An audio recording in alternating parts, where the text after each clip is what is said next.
Kita akan mulai ibadah hari Minggu ini. Selamat pagi. Selamat berbakti kembali dalam nama Tuhan Yesus. Kita akan siapkan hati kita untuk dalam nama Tuhan. Kita akan satu pujian manis kadengar. Ya Tuhan, aku minta berkat bagi-Mu Tuhan pada hari ini.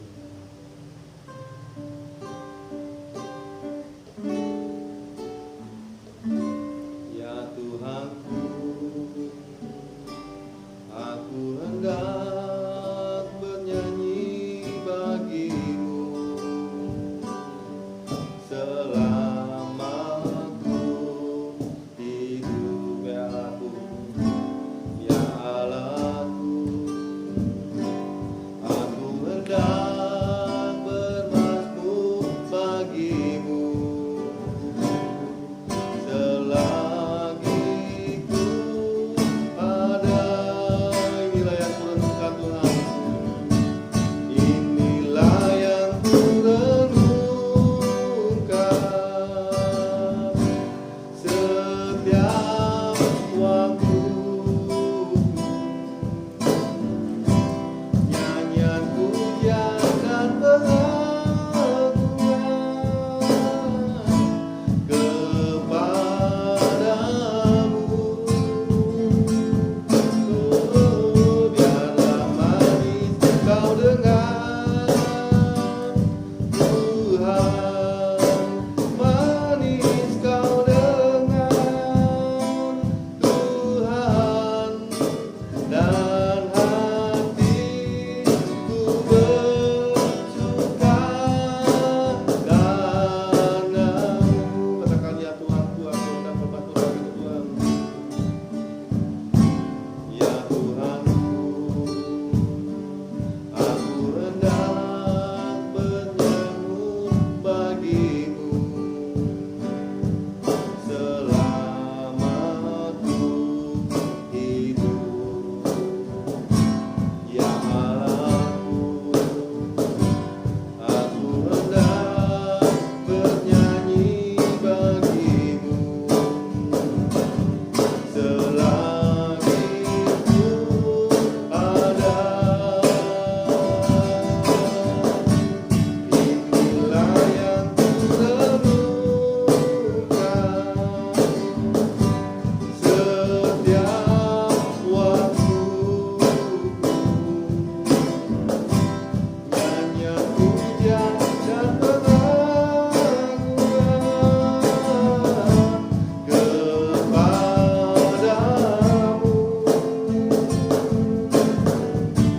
Biarlah manis kau dengar Tuhan, manis kau dengar Tuhan, dan hatiku bersuka karena inilah yang kurenungkan. Inilah yang kurenungkan setiap waktu. Nyanyian pujian dan pengakuan kepadamu.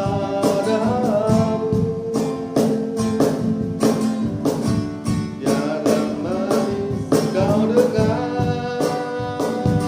Tuhan, manis kau dengar Tuhan, dan hatiku bersuka karena. Katakan, inilah yang kurenungkan. Inilah yang kurenungkan setiap waktu. Nyanyian pujian dan pengakuan kepadamu. Biarlah manis kau dengar Tuhan, manis kau dengar Tuhan, dan hatiku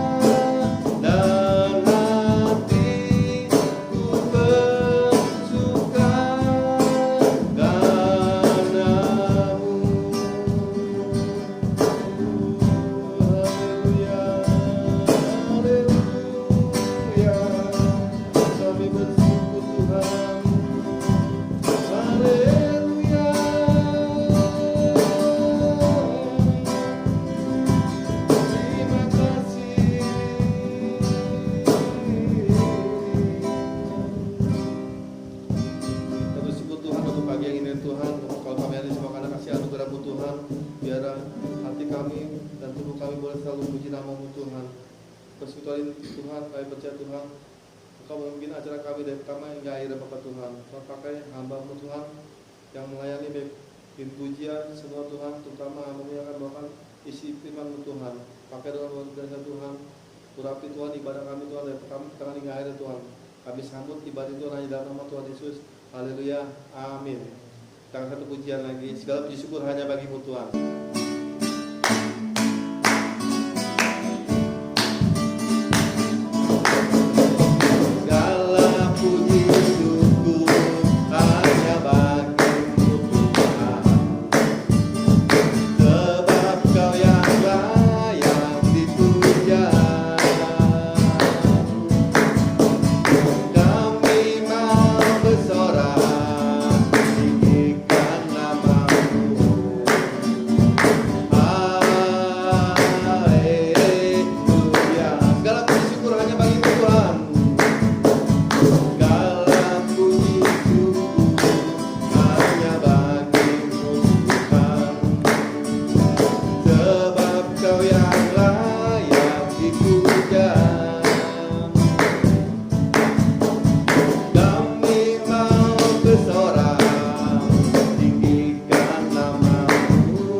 membawakan firman Tuhan, yaitu Bang Hendrik yang akan membawakan firman Tuhan. Kita akan siapkan dengan kita untuk satu pujian. Kita akan satu pujian, bukan dengan barang panah, putra tidak tinggalkan. Kita sudah firman Tuhan. Menjadi hati rinduan Tuhan pada malam hari ini.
Shalom Bapak Ibu Saudara yang dikasihi oleh Tuhan. Sebelum kita sama-sama belajar satu kebenaran firman Tuhan yang kita percaya akan menguatkan dan memberkati kita semua, mari terlebih dahulu saya mengajak kita semua untuk berdoa kepada Tuhan.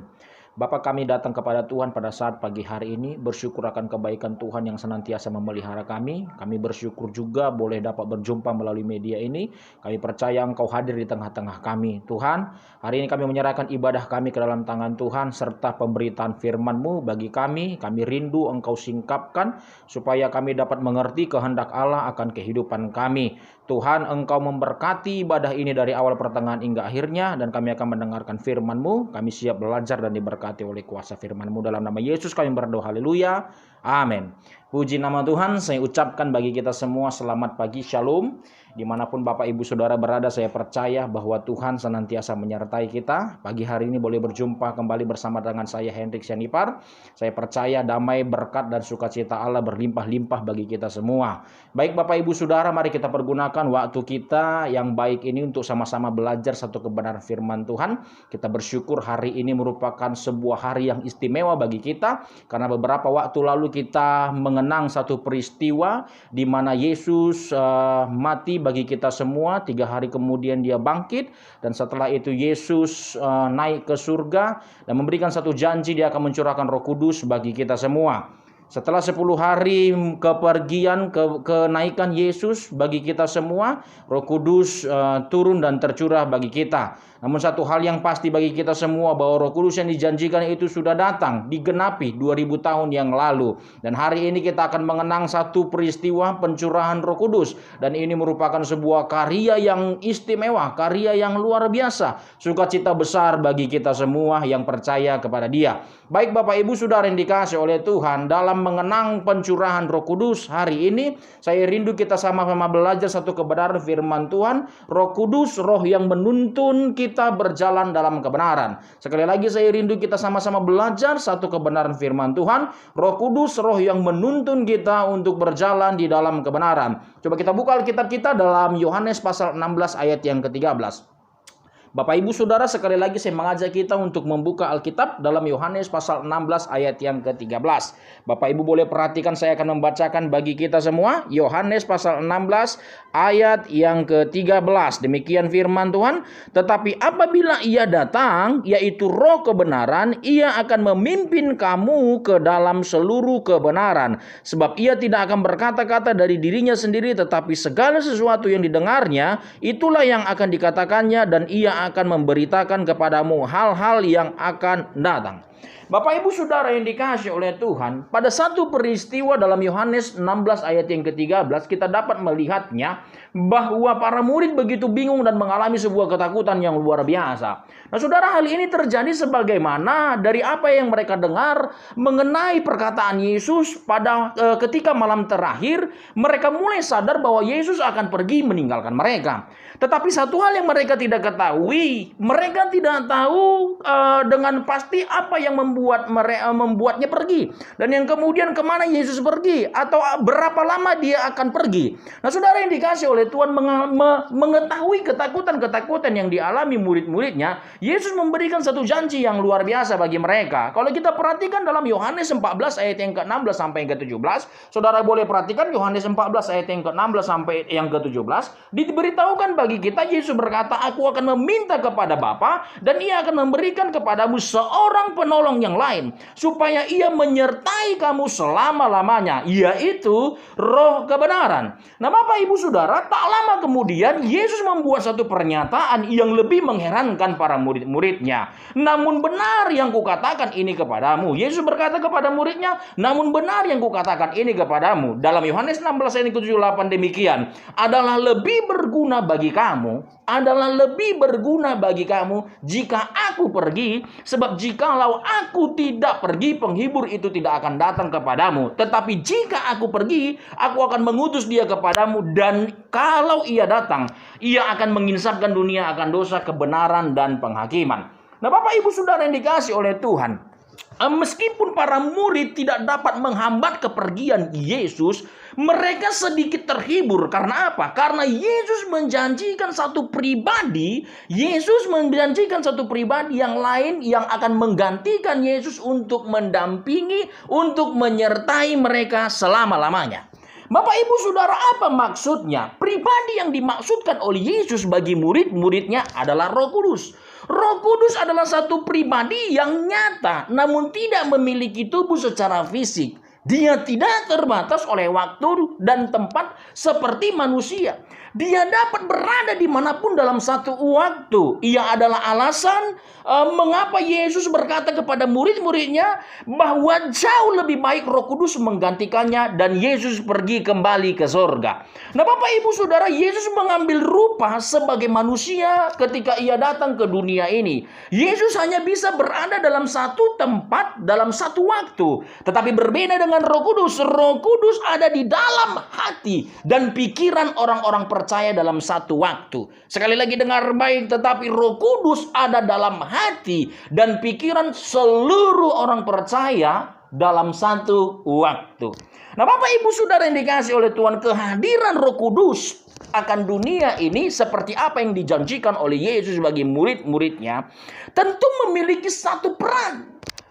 Salah satu perannya adalah bahwa Roh Kudus hadir sebagai seorang penolong. Roh Kudus hadir sebagai pribadi yang dapat menolong orang-orang yang menantikannya.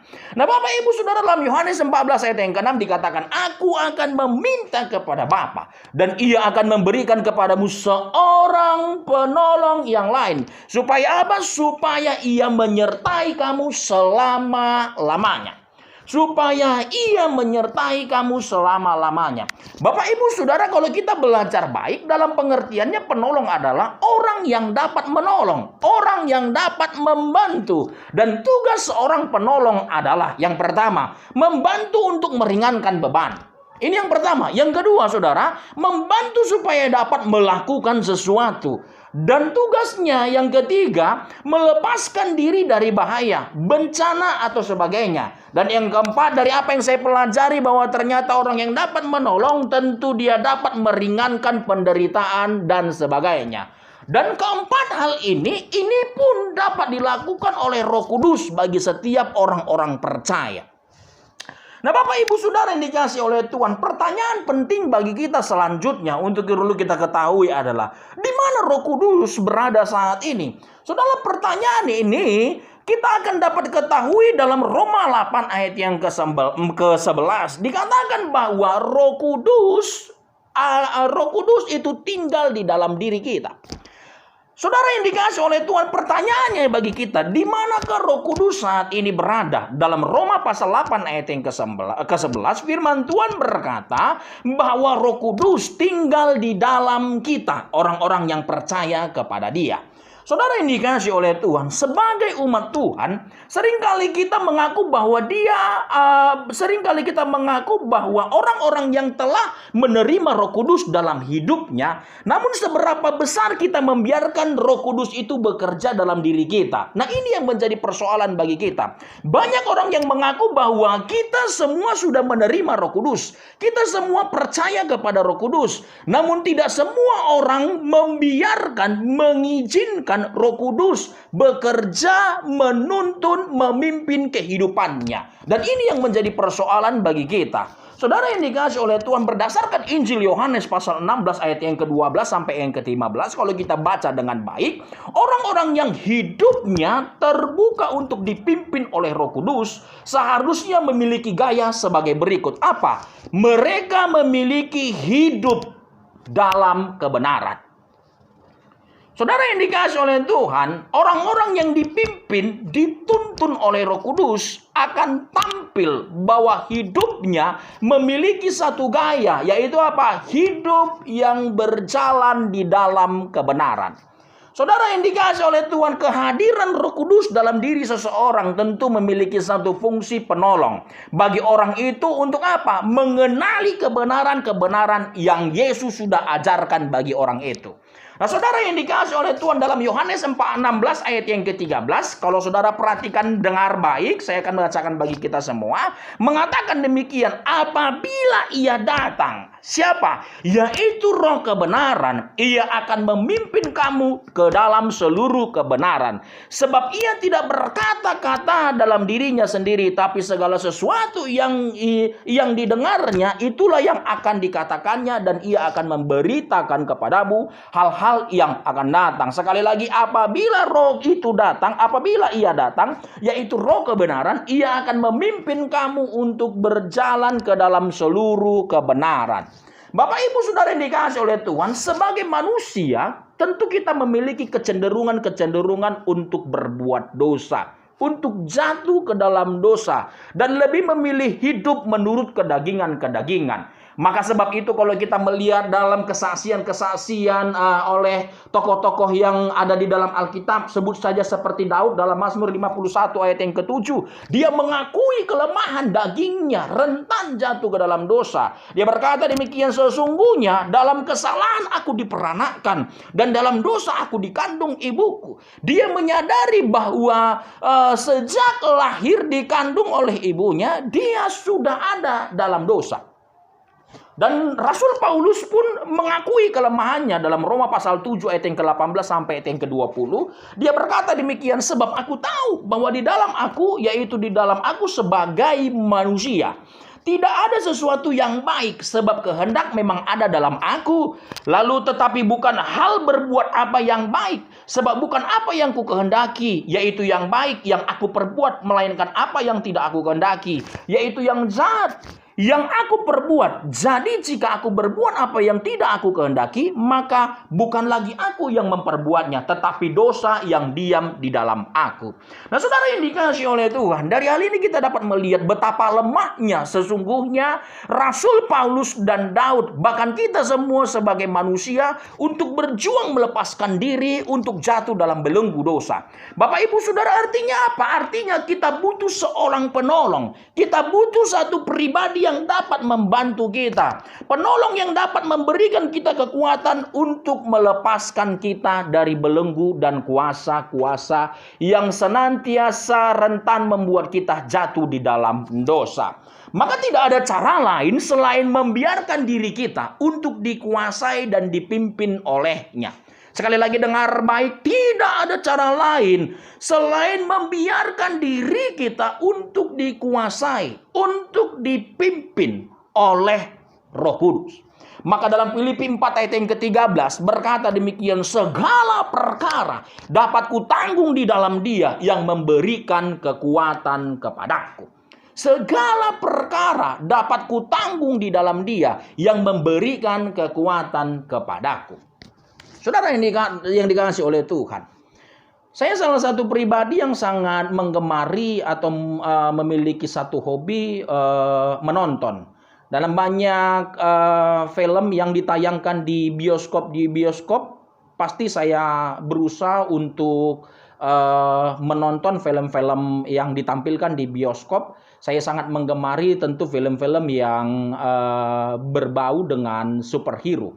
Saudara, kalau kita melihat banyak film superhero, mereka akan mengalami sebuah kekuatan power. Mereka memiliki satu kuasa dalam diri mereka ketika mereka berubah. Saudara yang dikasih oleh Tuhan, sebut saja mungkin seperti Iron Man. Dia akan memiliki sebuah kekuatan yang luar biasa ketika dia mengenakan kostumnya. Ketika dia mengenakan kostumnya. Saudara yang dikasih oleh Tuhan, kalau kita lihat superhero yang lain pun mengalami hal yang sama. Mereka memiliki satu kekuatan, mereka memiliki satu power, mereka memiliki satu kuasa ketika mereka mengenakan kostumnya. Nah, saudara yang dikasih oleh Tuhan, artinya apa? Mereka berubah, Mereka berubah dan memiliki satu kuasa, power dan kekuatan. Saya mau sampaikan kepada kita semua, demikian kita juga. Ketika kita menanggalkan keangkuhan kita, ketika kita menanggalkan kecongkakan kita, dan mengizinkan Tuhan untuk hadir dalam diri kita, menguasai diri kita, dan kita mengenakan Roh Kudus dalam diri kita, saudara, kita akan mengalami satu kekuatan, satu power, satu kuasa yang di luar dari akal dan pikiran kita. Dan kuasa Roh Kudus akan mampu menerobos batas-batas kemustahilan di dalam diri kita. Termasuk banyak sekali dosa yang membuat kita, yang menguasai kita, bahkan membuat kita untuk jatuh di dalamnya. Saudara, Roh Kudus akan memberikan kita satu kekuatan dan membantu kita untuk menanggung segala perkara-perkara yang kita hadapi dan kita jumpai ketika kita mengenakan Roh Kudus dalam diri kita. Nah, saudara, indikasi oleh Tuhan, kalau kita sedang dalam pergumulan, kita sedang ada di dalam masalah, atau kita ada dalam sedang jatuh di dalam dosa, Roh Kudus akan mengingatkan kita tentang karya-karyanya yang telah diperbuat bagi kita. Saudara, indikasi oleh Tuhan, sering sekali tantangan, persoalan, pencobaan hadir menghampiri kita. Saudara, ada banyak sekali orang-orang yang tidak mampu menghadapinya. Karena kenapa? Mereka menggunakan akal dan pikiran mereka. Mereka mengenakan kekuatan mereka. Mereka menghadapi dengan kemampuan diri mereka. Nah, saudara, indikasi oleh Tuhan, perlu kita ketahui, ya, mereka akan masuk dalam batas-batas kemustahilan di dalam diri mereka. Saudara, indikasi oleh Tuhan, maka banyak orang yang kecewa, banyak orang yang putus asa, banyak orang yang pergi meninggalkan Tuhan, banyak orang yang tidak percaya kepada Tuhan. Karena kenapa? Mereka tidak mengizinkan hidup mereka untuk dipimpin oleh kuasa Roh Kudus. Tapi dengar baik, bagi kita yang membuka hati kita, membuka pikiran kita, membuka hidup kita, dan menerima Roh Kudus, kita percaya akan Dia. Saudara, indikasi oleh Tuhan, kekuatan, kuasa akan kita alami, dan kekuatan kuasa itu akan memimpin hidup kita untuk menghadapi segala perkara-perkara yang sering kita jumpai. Saudara, kita akan melihat satu perkara dan persoalan, bukan sesuatu yang menjatuhkan kita. Kita akan melihat satu perkara, satu persoalan, untuk melihat bagaimana Tuhan akan menyatakan kemuliaannya atas persoalan kita.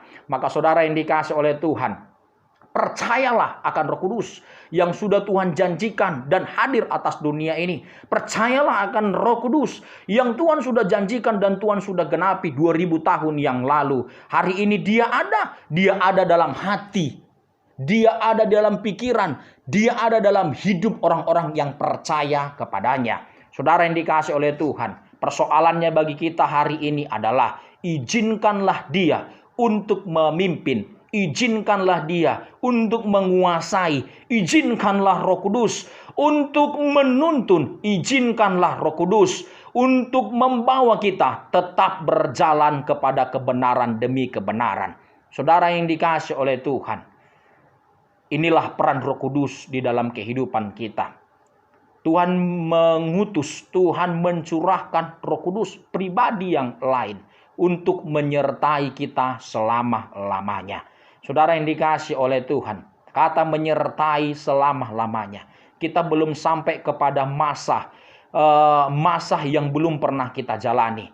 Tetapi kata menyertai selama-lamanya, kita perlu ketahui bahwa Dia sudah ada di sana. Saudara yang dikasihi oleh Tuhan, sesuatu yang tidak kita ketahui, sesuatu yang belum kita mengerti, saudara, Tuhan sudah tahu. Dia mengerti. Dan tetaplah berjalan bersama-sama dengan Dia. Karena Dia lebih tahu dari apa yang kita pikirkan. Karena Dia lebih tahu dari apa yang pernah kita bayangkan. Karena Dia lebih tahu dari apa yang ada di dalam benak hati dan pikiran kita. Dia akan menuntun kita dalam kebenaran-kebenaran. Dia akan menuntun kita untuk tetap berjalan di dalam kuasa-Nya. Dan kita akan mengalami sebuah perbuatan-perbuatan dan mujizat yang luar biasa. Ketika apa? Ketika kita membuka hati kita, membuka pikiran kita, membuka hidup kita untuk mengizinkan Roh Kudus memimpin hidup kita. Saudara yang dikasihi oleh Tuhan, gak akan mudah bagi kita untuk menyalahkan Tuhan dalam setiap keadaan-keadaan yang kita alami. Karena kenapa? Karena keadaan-keadaan yang kita alami, ya, karena persoalan-persoalan yang kita alami. Saudara yang dikasihi oleh Tuhan, Roh Kudus yang ada dalam diri kita sesungguhnya sedang mengajar, menuntun, mengajak kita untuk melihat dalam semuanya ada kebaikan-kebaikan yang Tuhan izinkan terjadi bagi kita. Maka saudara yang dikasih oleh Tuhan, hari ini kita belajar bersama-sama bahwa Roh Kudus, roh yang dijanjikan oleh Tuhan, adalah roh yang menuntun kita untuk tetap berjalan di dalam kebenaran. Jangan pernah izinkan diri kita atas setiap persoalan dan tantangan yang kita hadapi menguasai hidup kita. Tapi izinkanlah Roh Kudus yang menguasai hidup kita untuk menguasai setiap keadaan-keadaan dan persoalan yang kita hadapi. Hari-hari ini tantangan, hari-hari ini persoalan begitu rupa menghadapi kita. Rentan bagi kita untuk berpikir bahwa Tuhan tidak baik. Rentan bagi kita bahwa Tuhan tidak ada. Rentan bagi kita berpikir bahwa Tuhan tidak punya kuasa untuk menolong kita. Rentan membuat kita berpikir bahwa kita tidak akan pernah mengalami kuasa dan mujizatnya. Semua salah. Bapak, Ibu, Saudara, janjinya, ingatlah janjinya. Kalau Dia sudah datang akan dunia ini menebus dosa-dosa kita. Dia sudah menyatakan kuasanya, menang atas maut. Dia sudah naik ke surga, membuktikan Dia bukan berasal dari dunia ini. Dia Tuhan. Kalau Dia sudah menggenapi janjinya, mengutus, mencurahkan Roh Kudus, Dia Tuhan pun yang akan menepati janjinya bagi kita, menyertai kita sampai kesudahan akhir zaman. Maka Bapak, Ibu, Saudara, bersyukur, patutnya kita bersyukur, bersukacita, bangga, senang, bahagia. Karena kenapa? Kita belajar seperti murid-murid Yesus yang ditinggalkan ketika Yesus naik ke surga. Saudara, mereka memiliki satu penghiburan. Mereka memiliki satu sukacita yang luar biasa. Bahwa roh yang dijanjikan oleh Allah adalah roh yang dapat menolong orang-orang yang percaya kepadanya sampai kesudahan akhir zaman. Maka Bapak, Ibu, Saudara yang dikasihi oleh Tuhan, adalah tugas Roh Kudus untuk selalu menuntun kita kepada Yesus. Karena saat kita berpaling kepada Yesus, kita akan menemukan jalan keluar dan jawaban yang kita nantikan. Maka hari ini dalam sebuah peristiwa sukacita yang luar biasa, ketika Yesus naik dan terangkat ke surga, Dia menjanjikan satu pribadi yang akan menyertai kita, mendampingi kita, yaitu Roh Kudus. Itu sudah tergenapi di dalam diri kita. Kita yang percaya kepadanya, menerima kuasa Roh Kudus itu. Namun persoalannya bagi kita hari-hari ini adalah, sudahkah kita mengizinkan Roh Kudus untuk menyertai dan memimpin kita? Maka saudara yang dikasihi oleh Tuhan, peristiwa ini mengingatkan bagi kita, memberikan satu pemberitahuan bagi kita. Izinkanlah Roh Kudus untuk menuntun kita tetap di dalam berjalan dalam kebenaran. Karena ini adalah perannya bagi kita orang-orang yang percaya kepadanya. Amin. Buat kebenaran firman Tuhan, kita tundukkan hati, pikiran kita, dan hidup kita serahkan hidup kita kepada Tuhan. Kami bersyukur akan kebaikan-Mu ya Tuhan, yang tidak pernah berakhir dalam kehidupan kami. Hari ini kami sudah belajar dari kebenaran firman-Mu bahwa Engkau sudah terangkat ke surga. Namun ada satu penghiburan bagi kami, Engkau menjanjikan Roh Kudus untuk mendampingi dan menyertai kami sampai kesudahan akhir zaman. Roh Kudus akan menolong kami, menuntun kami untuk tetap berjalan dalam kebenaran. Jalan hidup yang kami hadapi adalah jalan yang kami tidak mengerti. Sering sekali tantangan persoalan terjadi di dalam kehidupan kami. Rentan membuat kami berpikir bahwa Tuhan tidak baik. Rentan membuat kami berpikir bahwa Tuhan meninggalkan kami. Rentan membuat kami berpikir bahwa Tuhan adalah Tuhan yang tidak menyatakan kuasa dan mujizatnya. Namun Roh Kudus selalu menuntun kami untuk tetap berpikir baik, berpikir benar, menuntun kami bahwa setiap keadaan-keadaan yang kami alami ada sebuah tempat bagi Allah untuk menyatakan kuasa dan mujizatnya bagi kami. Buat kami semakin percaya dan mengerti bahwa Roh Kudus mengasihi kami. Terima kasih Tuhan, kami bersyukur akan kebaikan-Mu. Dalam nama Yesus kami berdoa, haleluya. Amin, amin, amin. Tuhan memberkati kita semua. Shalom.